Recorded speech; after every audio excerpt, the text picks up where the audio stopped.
In regards to the Israel Defense Forces, there has been a major reshuffle. Why has this happened?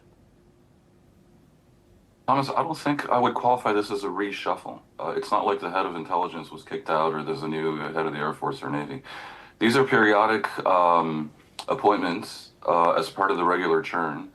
And what is remarkable is not the identity of the several dozen new officers who were raised by one rank, but the fact that the Army made a point of saying that it was done in conjunction with the Defense Ministry, which I don't recall ever before. This reflects what has been increasing tension between a series of military leaderships and the current government of Benjamin Netanyahu. And this is happening because the leadership of the military has been at loggerheads with the government about pretty much almost everything about the war strategy after the first, second, or third month. The military has been saying for over a year in leaks to reporters that they believe the war has accomplished all that it could in Gaza. And in general, the atmosphere in Israel has been one of great suspicion that Netanyahu is prolonging the war because this is demanded by the far-right parties that had the power to bring down his coalition. So basically, you have tensions in Israel between the military and the government. It doesn't mean what it might in other countries that are less stable as democracies, where you might think of a military coup or such a thing. In Israel, that would be fantastical. But what does tend to happen is top officers in the military, certainly at the level of chief of staff or deputy chief of staff, once they leave the military and once a certain freeze-out period, which this government or one of its predecessors insisted on, of a few years expires, then they join the political opposition. That's the interesting dynamic, and that's the background for these rather bizarre announcements. Yeah, and Dan, what more can you tell us about these tensions between Zamir and Katz in particular? Of course, Zamir had opposed that offensive into Gaza City, but now a ceasefire has been announced. How might this escalate further? It really all depends on how things go from this point forward, because there's a fork in the road. Done one way leaves a resumption of the war if Israel concludes Hamas is not really respecting the terms, which I remind everyone include a disarming of Hamas and its removal as a governing and military force in Gaza. Then Israel may want to resume the war, and it would need American permission, of course. But that's one potentially catastrophic route.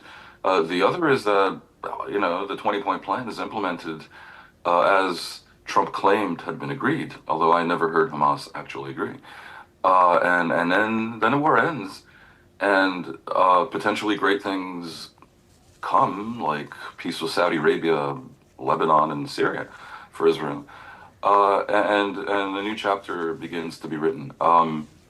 The tensions will linger for a while because this government is not respected by the establishments in Israel, neither the military nor business establishment, academic, journalistic. I could go on. The so-called elites in Israel, startup nation, the high-tech community, they disdain and often despise the government. And the military is really part of those elites. They tend to be men and women of great quality in the military. The government is a populist government that from the beginning of its term, taking office in late December 2022, immediately launched a process that I call the Putinization of Israel, where they try to overhaul the system, not just the judiciary, the entire system, to basically give the executive, the government, almost unchecked power, as you have in Turkey, Hungary, as was attempted to be done in Poland, as was completed as a task by Putin in Russia, to the point where Russia is a total dictatorship. The military hated this. And throughout 2023, when the streets of Israel filled with millions of protesters that achieved the rare thing of being a protest that stopped in its tracks a project that a government that did have a Knesset majority was attempting to implement.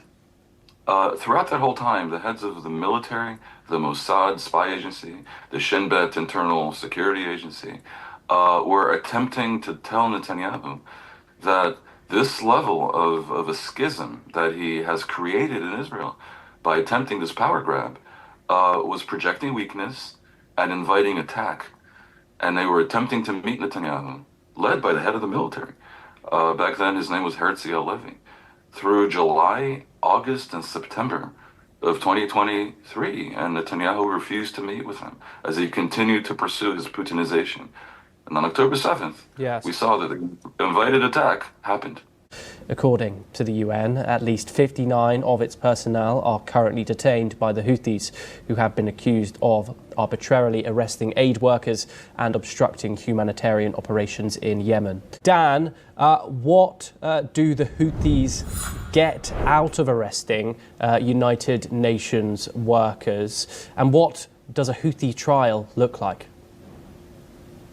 Houthi trial is a farce. The Houthis are a terrorist group that hijacked about half of Yemen, rules it by fear, intimidation, and murder, has caused the deaths directly or indirectly of about 500,000 Yemenis over the decade plus of their ruination of the country, and there is no rule of law.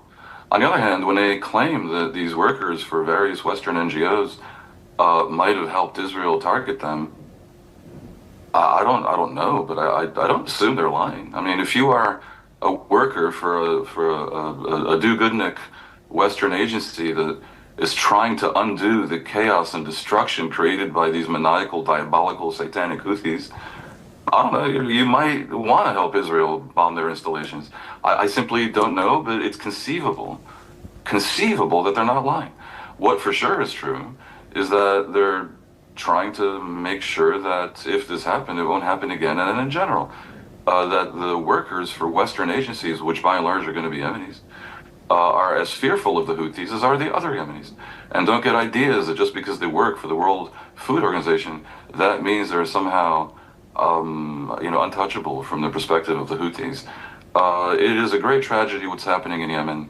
I can only hope that the will is found and the forces are amassed to somehow remove these criminals from power. And it's very sad that a bunch more Yemenis are going to be put on trial and quite potentially put to death. And what can the United Nations do about this? 43 detained 43 detained United Nations staff is a huge number. Of course, all of them Yemeni nationals up for facing the death penalty if found guilty.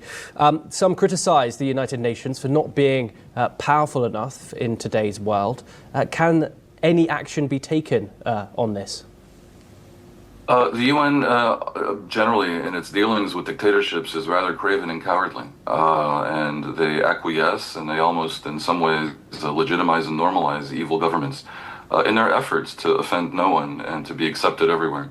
So that renders the United Nations a mockery, of course. The United Nations also in the General Assembly daily carries out a circus where the governments of dictatorships that oppress their own people to degrees that are just horrendous and by now well known because of the modern communication landscape, have an equal voice to the governments of democracies that oftentimes absurdly are accused by the dictators of various human rights abuses and so forth. UN is a farce, but the UN has one body that is somewhat different, and that is the Security Council. And the Security Council could, if they wanted to, authorize the use of force against the Houthis. And whereas I'm generally speaking very far from a warmonger, indeed I argued against the Gaza war throughout much of its term, there are times when you must stand up. The problem is that the war carried out against the Houthis by the internationally recognized government of Yemen, which is now sort of in control only of the furthest eastern reaches of the country, along with Saudi Arabia and the UAE, was not successful. But of course, they didn't have much international backing. So the UN, if it wanted to, can try to convene a coalition of the willing, led by Saudi Arabia, and resume the war against the Houthis. It will be ugly, because the Houthis are like Hamas, like in some cases Hezbollah, like Islamic State, a jihadist group that embeds in the population and dares you to end up killing civilians to get at them. And then, of course, they will be crying genocide and claiming that the West is trying to kill the civilians the way they have done against Israel and Gaza. So, not a lot of great options, but that's what the UN could do if they wanted. Dan Perry, thank you very much. It's always a pleasure to get your great insight on these issues.